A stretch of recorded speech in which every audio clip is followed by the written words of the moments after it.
जय श्री जगन्नाथ जय ओडिशा महान आम मातृभाषा मु राजेश शतपथी आपण मानक स्वागत करुच्ची महान आम साहित्य यूट्यूब चैनल को। आजिर भिडियो रे कविवर राधानाथ राय उषा काव्य उपरे मु आलोचना करने को जाऊँगी। भिडियोटी शेष पर्यंत देखंतु आ जदि भल लगे तेबे लाइक एवं शेयर करंतु। तो पूर्वोक्त तीनोटी काव्य जेमिति आहरण साम्य अनुसंधान आउ समीकरण होता ठीक सही भली उषा काव्य भी है। उषा काव्य मध्य से प्रथमे पाश्चात्य साहित्य कथावस्तु आहरण करिसंती, तापरे सही कथावस्तु सहित आम देशीय परिवेश भितर तार साम्य अनुसंधान करिसंती आउ पुणी उभय मध्य समीकरण स्थापन करिकी काव्य रचना करिसंती। तो प्रथमे देखिबा उषा काव्यर विषय वस्तु पई पाश्चात्य साहित्यर केउठारु तांको से तथ्य संग्रह बा कथावस्तु संग्रह करिसंती। तो प्रथमे सही ओभिड को ही ग्रंथरु आसी। ओभिड को हिपोमिनस एंड आटलांटा काव्य आउ इंग्राजी कवि विलियम मॉरिस को दि आर्थली पैराडाइज अंतर्गत आटलांटा रेस तार गोटे अंशटे से उभयरु यार कथावस्तु आसी। ना दुईटा मन रखिबो, हिपोमिनस एंड आटलांटा जोटा ओभिड को कृति आउ आटलांटा रेस जेटा कि दि आर्थली पैराडाइज रु आसी आउ दि आर्थली पैराडाइज रो लेखक होउचंती विलियम मॉरिस। तो उषा काव्यर नायक होउची जयंत आउ विलियम मॉरिस को ग्रंथ रे तार नाम रही मिलानियन आउ ओभिड को ग्रंथ रे तार नाम रही हिपोमिनस। माने ओभिड को ग्रंथर नायक होउची हिपोमिनस, विलियम मॉरिस को आटलांटा रेस रे नायकर नाम होउची मिलानियन आउ राधानाथन को उषार नायक होउची जयंत। ठीक सही भली नायिकार नाम होउची उषा आउ उभय पाश्चात्य ग्रंथ रे तार नाम आटलांटा। माने ओभिड को ग्रंथ रे भी आटलांटा आउ विलियम मॉरिस को काव्य रे भी तार नाम होउची आटलांटा आउ राधानाथन को काव्य रे से जाइची उषा। तापरे जने देवतांको कथा आसीबो ए कहानी भितरे। तो से देवता जनक राधानाथन को ग्रंथ रे होउचंती कार्तिकेय आउ विलियम मॉरिस को ग्रंथ रे से होउचंती भेनस आउ ओभिड को ग्रंथ रे आफ्रेडाइट। कौन तांकर भूमिका आमे कथावस्तु पढ़िला बेले देखिबा। तो एबे कथावस्तु आड़ को ही आसीबा। तो प्रकृत रे बहुत सुंदर भाव रे कवि पाश्चात्य कथावस्तु को आनिकी आम देशीय परिवेश रे आरोपण करिसंती। तो मयूरभंज अंतर्गत शालमली शैलरू बलांगी गंगाहार और सोण नामक तीनोटी नदी प्रवाहित हो आसी। तीनोटी नदी केउठारु आसी एटा शालमली शैलरू। तो गंगाहार और सोण किछि दूर रे बलांगी सहित मिसी जाइछि।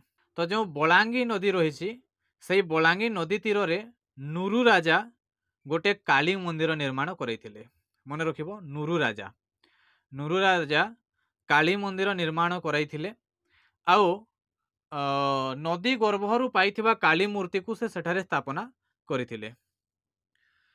बालेश्वर माणिक्य खंबरे थिबा काली मंदिर ही राधानाथन काव्य रे वर्णित। राजा देवी कृपा लाभ करी शक्तिशाली होई पारिथिले। सही काली देवी कृपारु ही नुरु राजा शक्तिशाली होई पारिथिले आउ मृगया से अत्यंत दक्ष थिले। मृगया करिबारे सुदक्ष थिले। सकल सौभाग्य तांकर थिला, किंतु तांकर गोटे दुख थिला संतान अभाव। तांकर संतान संतति नथिले। तो थरे कोन होइछि राति रे रानी स्वप्न रे देखिले गोटे दिव्य ज्योति आसिकी तांको गर्भ रे प्रवेश कला। तो रानी तांको स्वप्न विषय रे प्रभात रे राजा को जणाइले। तापरे राजा एई संवाद पाइबा परे गणकों को डकैले आउ से वृत्तांतटा कहिले आउ जी गणक आसीथिले से कहिले जे रानी गोटे कन्यार जननी हेबे। यथा समय रे कन्याटी जन्म हैला आउ सही कन्यार नाम रखागला उषा। सही उषा ही होचे एई काव्यर नायिका। तो धीरे धीरे उषा बड़ हेबाकू लागिला, तार सौंदर्य भी विकसित हैला आउ उषा भी मृगया से भी सुदक्षा थिला। तो से भी ता पिता सहित मृगया करबा पई गला आउ यौवन समय रे से सखी मानक सहित बलांगी नदी रे नौका विहार कला ଆଉ ଅରଣ୍ୟରେ ବୁଲି ବୁଲି ଶିକାର କଲା। ଏହି ସବୁ ଦୃଶ୍ୟ ବର୍ଣ୍ଣନା ହେଇଛି କାବ୍ୟରେ। ତାପରେ ତାର ବିବାହ ବୟସ ଆସିଗଲା ଆଉ ଉଷାର ବିବାହ ପାଇଁ ଗୋଟିଏ ଅଦ୍ଭୁତ ପଣ ରଖାଗଲା। ସେ ନିଜେ ରଖିଲା। ମାନେ ଯେତେବେଳେ ରାଜା ତାଙ୍କ ଝିଅର ବିବାହ ପାଇଁ ଆୟୋଜନ କଲେ ତ ଉଷା ନିଜେ ଗୋଟେ ଅଦ୍ଭୁତ ପଣ ରଖିଲା। କ'ଣ? ଏହି ପଣ ହେଲା ଯେ ଯେଉଁ ଯୁବକ ତାକୁ ଗତି ବେଗରେ ପରାଜିତ କରିବ ସେହି ଯୁବକଙ୍କୁ ସେ ସ୍ୱାମୀ ରୂପେ ବରଣ କରିବ। ଅର୍ଥାତ୍ ସିଧା କହିବାକୁ ଗଲେ ଦୌଡ଼ ପ୍ରତିଯୋଗିତାରେ ଯିଏ ତାଠାରୁ ବେଶୀ କ୍ଷିପ୍ର ଗତିରେ ଦୌଡ଼ି ପାରିବ ବା ନିର୍ଦ୍ଧାରିତ ଲକ୍ଷ୍ୟସ୍ଥଳରେ ଯିଏ ଆଗ ପହଞ୍ଚି ପାରିବ ତାଙ୍କୁ ହିଁ ସେ ପତି ରୂପରେ ଗ୍ରହଣ କରିବ। ଆଉ ଯିଏ ହାରିଯିବ ତାକୁ ପୁଣି ମୃତ୍ୟୁଦଣ୍ଡ ଦିଆଯିବ। ଏଇଭଳି ପଣ ରଖିଲା ଉଷା। ତ ଦୌଡ଼ ପ୍ରତିଯୋଗିତା ପାଇଁ ସ୍ଥାନ ପ୍ରସ୍ତୁତ କରାଗଲା। ପ୍ରଥମା ପଦା ହେଲା ପ୍ରଥମ ସ୍ଥାନ ଏବଂ ମାଣିକ୍ୟ ଖମ୍ବ ହେଲା ଶେଷ ସ୍ଥାନ। ମାନେ କେଉଁଠାରୁ ଦୌଡ଼ ଆରମ୍ଭ ହେବ ଆଉ କେଉଁଠାରେ ଲକ୍ଷ୍ୟସ୍ଥଳ ରହିବ ସେଇଟା ନିର୍ଦ୍ଧାରିତ ହେଇଗଲା। ପ୍ରଥମା ପଦା ପ୍ରଥମ ସ୍ଥାନ ମାନେ ସେଠାରୁ ଦୌଡ଼ ଆରମ୍ଭ ହେବ।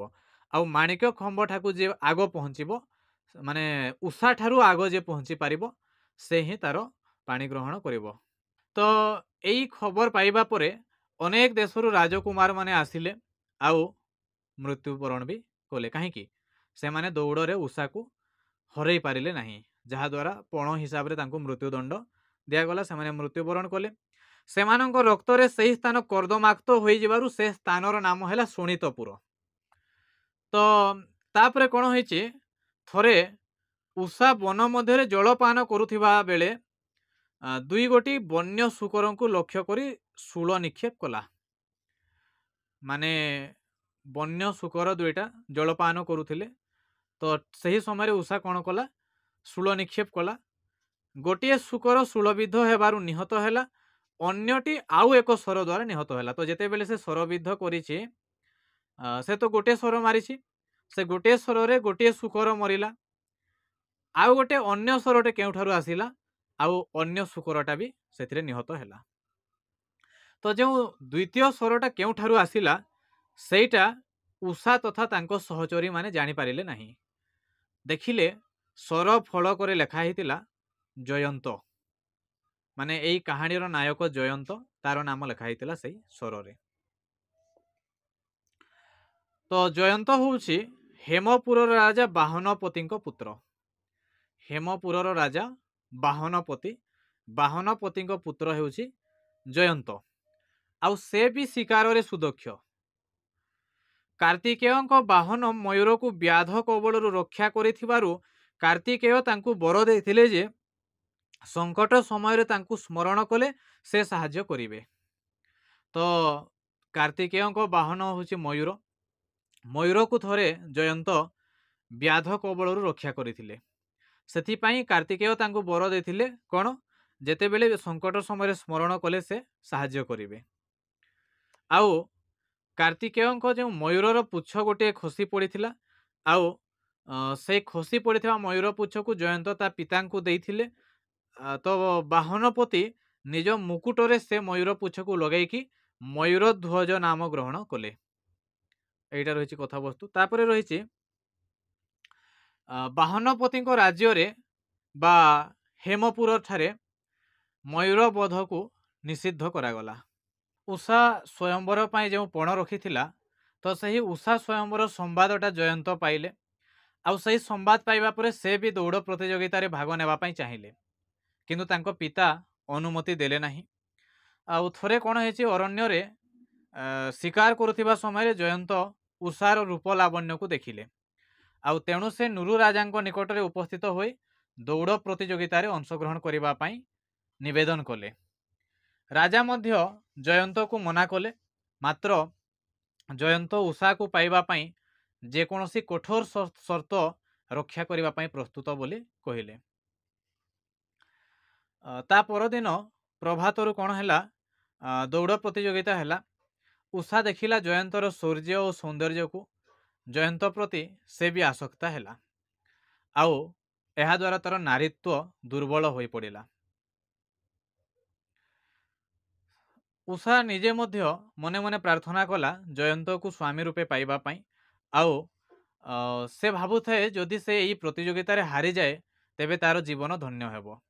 ଆଉ ଉଭୟଙ୍କର ଚାରିଚକ୍ଷୁ ମିଳନ ହେଲା। ଉଭୟଙ୍କର ମାନସିକ ସଂଘର୍ଷ ଉପୁଜିଲା। ଆଉ ଏହି ସମୟରେ ଜୟନ୍ତ ସ୍ମରଣ କଲେ କାର୍ତ୍ତିକେୟଙ୍କୁ ଆଉ ତାଙ୍କଠାରୁ ଲାଭ କଲେ 3ଗୋଟି ସୁବର୍ଣ୍ଣ ପଦ୍ମ।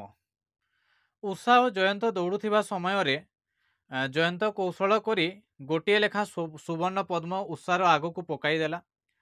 ଉଷା ସେହି ପଦ୍ମ ପ୍ରତି ଆକୃଷ୍ଟ ହୋଇ ଗୋଟାଇ ନେଉ ନେଉ ଜୟନ୍ତ ତୀବ୍ର ଗତିରେ ଦୌଡ଼ି ଯାଇ ମାଣିକ୍ୟ ଖମ୍ବକୁ ଛୁଇଁ ଦେଇ ବିଜୟୀ ହୋଇଛି। ଉଷା ହାରିଗଲେ ମଧ୍ୟ ବହୁତ ଆନନ୍ଦିତ ହୋଇଛି। ତାପରେ ପ୍ରଦୋଷ ସମୟରେ ଉଷା ଓ ଜୟନ୍ତଙ୍କର ଶୁଭ ପରିଣୟ ହେଇଛି। ସେମାନଙ୍କର ହାତଗଣ୍ଠି ପଡ଼ିବା କ୍ଷଣି ଉଭୟଙ୍କର ପ୍ରାଣ ଚାଲିଗଲା। ସମଗ୍ର ରାଜ୍ୟରେ ଶୋକର ଲହରୀ ଖେଳିଗଲା। ରାଜା ବି ମୂର୍ଚ୍ଛିତ ହୋଇଗଲେ। କାଲି ତାଙ୍କୁ ସ୍ୱପ୍ନରେ ଉଷା ଓ ଜୟନ୍ତଙ୍କ ପୂର୍ବ ଜନ୍ମ ପ୍ରସଙ୍ଗ କହିଲେ। ତ ଏବେ ଦେଖିବା ସେମାନଙ୍କର ପୂର୍ବ ଜନ୍ମ ପ୍ରସଙ୍ଗ କ'ଣ ଥିଲା ଆଉ କାହିଁକି ସେମାନଙ୍କ ହାତଗଣ୍ଠି ପଡ଼ିବା କ୍ଷଣି ଉଭୟଙ୍କର ପ୍ରାଣ ଚାଲିଗଲା। ପଞ୍ଚଲିଙ୍ଗ ଶୈଳୀରେ ଚତୁର୍ଦ୍ଦଶୀ ରାତ୍ରିରେ ଗନ୍ଧର୍ବ ଚିତ୍ରରଥ ଓ ତିଳୋତ୍ତମା ହର ପାର୍ବତୀ ଭୂମିକାରେ ଅନ୍ୟାନ୍ୟ ଗନ୍ଧର୍ବମାନଙ୍କ ଗହଣରେ ନୃତ୍ୟ କରୁଥିବା ବେଳେ କାଳୀ ସେଠାରେ ଉପସ୍ଥିତ ହେବାରୁ ସେମାନେ ସମସ୍ତେ ତାଙ୍କୁ ଚାହିଁ ହସିଦେଲେ। କାଳୀ ତେଣୁ ସେମାନଙ୍କୁ ଅଭିଶାପ ଦେଲେ ମର୍ତ୍ତ୍ୟରେ ଜନ୍ମଗ୍ରହଣ କରିବା ପାଇଁ। ଏହା ଫଳରେ ସମସ୍ତେ ବ୍ୟସ୍ତ ହୋଇପଡ଼ିଲେ। ତିଳୋତ୍ତମାର କରୁଣ ନିବେଦନରେ କାଳୀ କହିଲେ ଯେ ସେମାନେ ସମସ୍ତେ ମର୍ତ୍ତ୍ୟରେ ଅଳ୍ପ ଦିନ ପାଇଁ ଜନ୍ମଗ୍ରହଣ କରିବେ। ଚିତ୍ରରଥ ଓ ତିଳୋତ୍ତମା ରାଜକୁମାର ଓ ରାଜକୁମାରୀ ଭାବରେ ଜନ୍ମ ନେବେ ଓ ସେମାନଙ୍କର ହସ୍ତଗ୍ରନ୍ଥି ପଡ଼ିବା ସମୟରେ ଉଭୟଙ୍କର ମୃତ୍ୟୁ ହେବ। ଆଉ ଉଭୟଙ୍କୁ କେନ୍ଦ୍ର କରିକି ଅନ୍ୟ ସମସ୍ତେ ବି ମର୍ତ୍ତ୍ୟପୁରକୁ ଆସିବେ ଆଉ ପୁଣି ମୃତ୍ୟୁବରଣ କରିକି ଚାଲିଯିବେ। ସମସ୍ତଙ୍କର ହେବ ମୋକ୍ଷ ଆଉ ସମସ୍ତେ ପୁଣି ଥରେ ସ୍ୱର୍ଗକୁ ଫେରି ଆସିବେ ବୋଲି ସେ କହିଲେ। ରାଜା ସ୍ୱପ୍ନରେ ଏକଥା ଜାଣି ଉଷା ଓ ଜୟନ୍ତର ଶବ ସଂସ୍କାର କଲେ। ସେହି ସ୍ଥାନରେ ଏକ ସୁନ୍ଦର ମଣ୍ଡପ ନିର୍ମାଣ କରାଗଲା ଆଉ ସେହି ମଣ୍ଡପର ନାମ ହେଲା ଉଷା ମେଢ଼ ବା ଉଷା ମଣ୍ଡପ। ଆଉ ଏଇଟା ହିଁ ହେଉଛି ରାଧାନାଥଙ୍କ ଉଷା କାବ୍ୟର ବିଷୟବସ୍ତୁ। ରାଧାନାଥ ଏହି ଉଷା କାବ୍ୟର ବିଷୟବସ୍ତୁକୁ ଗ୍ରୀକ୍ ପୁରାଣ ଆଉ ଓଭିଡ୍ ଏବଂ ୱିଲିୟମ ମରିସଙ୍କ କାବ୍ୟରୁ ଆହରଣ କରିଛନ୍ତି। ପ୍ରଥମେ ଦେଖିବା ଗ୍ରୀକ୍ ପୁରାଣରେ କ'ଣ ଅଛି। ଗ୍ରୀକ୍ ପୁରାଣରେ ଅଛି ଯେ ଆର୍କାଡିଆର ରାଜା ଇଆସସ୍ ପୁତ୍ରଟିଏ କାମନା କରିଥିଲେ।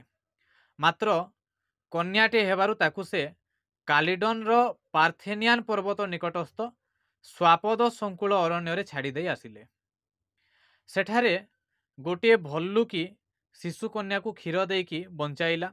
ପରେ କେତେଜଣ ଶିକାରୀ ସେହି କନ୍ୟାଟିକୁ ଉଦ୍ଧାର କରି ନେଇ ପାଳନ କଲେ ଆଉ ସେହି କନ୍ୟାର ନାମ ଦେଲେ ଆଣ୍ଟଲାଣ୍ଟା। ତ ସେହି କନ୍ୟା ଶିକାର, ସରସନ୍ଧାନ ଏବଂ ଦୌଡ଼ରେ ସୁଦକ୍ଷା ହେଲା। କାଲିଡନ୍ର ରାଜା କାମଦେବୀ ଆର୍ଟେମିସ୍କୁ ବଳି ନ ଦେବାରୁ ସେ ରାଗି ଯାଇ ଗୋଟିଏ ହିଂସ୍ର ବରାହକୁ ପ୍ରେରଣ କଲେ। ସେହି ବରାହଟି ଉତ୍ପାତ କଲା।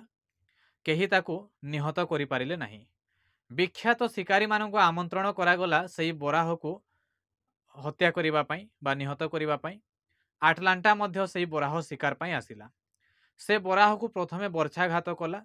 ରାଜକୁମାର ମିଲିଏଗର ମଧ୍ୟ ତାକୁ ସାହାଯ୍ୟ କଲେ। ରାଜା ଇଆସସ୍ ଆଟଲାଣ୍ଟାକୁ ନିଜର କନ୍ୟା ବୋଲି ଚିହ୍ନି ପାରିଲେ ଆଉ ତାକୁ ଗ୍ରହଣ କଲେ।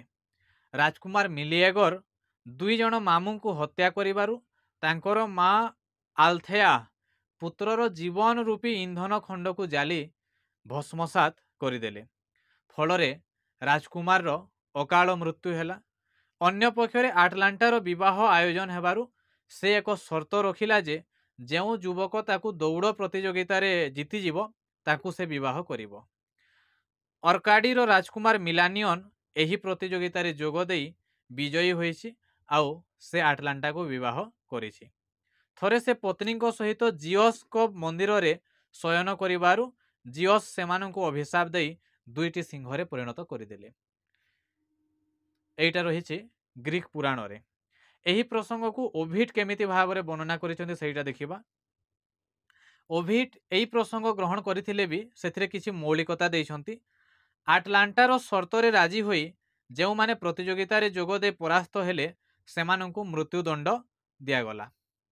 ଶେଷରେ ହିପୋମିନସ୍ ନାମକ ଜୈନିକ ରାଜକୁମାର ଆଟଲାଣ୍ଟାର ସୌନ୍ଦର୍ଯ୍ୟରେ ମୁଗ୍ଧ ହୋଇ ସେ ମଧ୍ୟ ଦୌଡ଼ ପ୍ରତିଯୋଗିତାରେ ଭାଗ ନେଲେ ଆଉ ସେ ଆଫ୍ରୋଡାଇଟ୍‌ଙ୍କ ଠାରୁ 3ଟି ସୁନାର ହାତ ପାଇଥିଲେ। ରାଧାନାଥଙ୍କ କାବ୍ୟରେ ଯେମିତି କାର୍ତ୍ତିକେୟଙ୍କ ଠାରୁ ସୁନାର ପଦ୍ମ ପାଇଥିଲେ, କିନ୍ତୁ ଓଭିଡଙ୍କ କାବ୍ୟରେ କ'ଣ ହେଇଛି, ଆଫ୍ରୋଡାଇଟ୍‌ଙ୍କ ଠାରୁ 3ଟି ସୁନାର ହାତ ପାଇଲେ ଯିଏ ହିପୋମିନସ୍। ଦୌଡ଼ିଲା ବେଳେ ସେ ଗୋଟିଏ ପରେ ଗୋଟିଏ ହାତକୁ ଆଟଲାଣ୍ଟା ଆଗକୁ ପକାଇଦେଲେ। ଆଟଲାଣ୍ଟା ସେହି ହାତକୁ ଉଠାଇ ନେବା ସମୟ ମଧ୍ୟରେ ହିପୋମିନସ୍ ବିଜୟୀ ହୋଇଗଲେ ଆଉ ବିଜୟୀ ହେବା ଫଳରେ ସେ ଆଟଲାଣ୍ଟାକୁ ବିବାହ କଲେ। ସେମାନେ ମଧ୍ୟ ମନ୍ଦିରରେ କାମାସକ୍ତ ହେବାରୁ ଦେବୀ ସେମାନଙ୍କୁ ଅଭିଶାପ ଦେଇ ସିଂହରେ ପରିଣତ କରିଦେଲେ। ଏବେ ଦେଖିବା ୱିଲିୟମ ମରିସଙ୍କ ଗ୍ରନ୍ଥରେ ଏହି କଥାବସ୍ତୁଟି କେମିତି ଗତିଶୀଳ ହେଇଛି। ତ ସେଥିରେ ରହିଛି, ମିରାସ ରାଜ୍ୟର ରାଜା ସୋନିୟସ୍ ନିଜର ଶିଶୁ କନ୍ୟାଙ୍କୁ ଅରଣ୍ୟରେ ଛାଡ଼ି ଦେଇଥିଲେ। ଗୋଟିଏ ଭଲ୍ଲୁକି ତାକୁ କ୍ଷୀର ଦେଇକି ବଞ୍ଚାଇଲା। ପରେ ଜଣେ କାଠ କଟାଳି ସେହି କନ୍ୟାକୁ ନେଇକି ପାଳିଲେ। କ୍ରମେ ଆଟଲାଣ୍ଟା ବଡ଼ ହେଲା ଆଉ ଶିକାରରେ ସେ ସୁଦକ୍ଷ ହେଲା। ସୋନିୟସ୍ କନ୍ୟାକୁ ଚିହ୍ନି ନିଜ ନଗରକୁ ନେଇଗଲେ। ଆଟଲାଣ୍ଟା ଥିଲା ଅପୂର୍ବ ସୁନ୍ଦରୀ, ତାର ବିବାହ ଆୟୋଜନ କରାଗଲା। ମାତ୍ର ସେ ଗୋଟେ ସର୍ତ୍ତ ରଖିଲା, ଯିଏ ତାକୁ ଦୌଡ଼ ପ୍ରତିଯୋଗିତାରେ ଜିତିଯିବ ସେ ତାର ସ୍ୱାମୀ ହେବ। ତ ଏଇ ସର୍ତ୍ତଟା ଯଦି ଦେଖିବା, ପ୍ରତ୍ୟେକ କାହାଣୀରେ ସର୍ତ୍ତଟା ସମାନ ରହିଛି। ବହୁ ଯୁବକ ଏହି ପ୍ରତିଯୋଗିତାରେ ଯୋଗ ଦେଇ ପ୍ରାଣ ଦେଲେ। ଏହି ପ୍ରସଙ୍ଗ ବି ରାଧାନାଥ, ଓଭିଡ୍ ଏବଂ ମରିସଙ୍କ ସମାନ ରହିଛି। ଶେଷରେ ମିଲାନିୟନ ଆସିଲେ ପ୍ରତିଯୋଗିତାରେ ଯୋଗ ଦେବା ପାଇଁ ଆଉ ଗ୍ରୀକ ଦେଶର ପ୍ରଣୟ ଦେବୀ ଭେନସକୁ ଆରାଧନା କରି ସେ 3ଟି ସୁନାର ହାତ ପାଇଥିଲେ। ତ ଆରାଧନା କରିଥିବା ଦେବତା ମାନେ ଅଲଗା ଅଲଗା ଅଛନ୍ତି ଆଉ ରାଧାନାଥଙ୍କ କାବ୍ୟରେ ସୁନାର ପଦ୍ମ ହେଇଥିବା ବେଳେ ଓଭିଡ୍ ଏବଂ ମରିସଙ୍କ କାବ୍ୟରେ ସେଇଟା ସୁନାର ହାତ ହେଇଛି। ତ ସେହି ହାତକୁ ପ୍ରତିଯୋଗିତା ବେଳେ ଆଟଲାଣ୍ଟା ଆଗକୁ ପକାଇ ମିଲାନିୟନ ବିଜୟୀ ହେଲେ। ଫଳରେ ଉଭୟଙ୍କର ବିବାହ ହେଲା। ତ ଏହା ଥିଲା ରାଧାନାଥଙ୍କ ଉଷା କାବ୍ୟ ସମ୍ପର୍କରେ। ଯଦି ଓଡ଼ିଆ ସାହିତ୍ୟର ଆଉ କୌଣସି ପ୍ରସଙ୍ଗ ଉପରେ ଭିଡ଼ିଓ ପାଇବା ପାଇଁ ଚାହୁଁଛନ୍ତି ତେବେ କମେଣ୍ଟରେ ଲେଖନ୍ତୁ, ମୁଁ ନିଶ୍ଚୟ ସେହି ଭିଡ଼ିଓ ନେଇ ଆସିବି। ଧନ୍ୟବାଦ।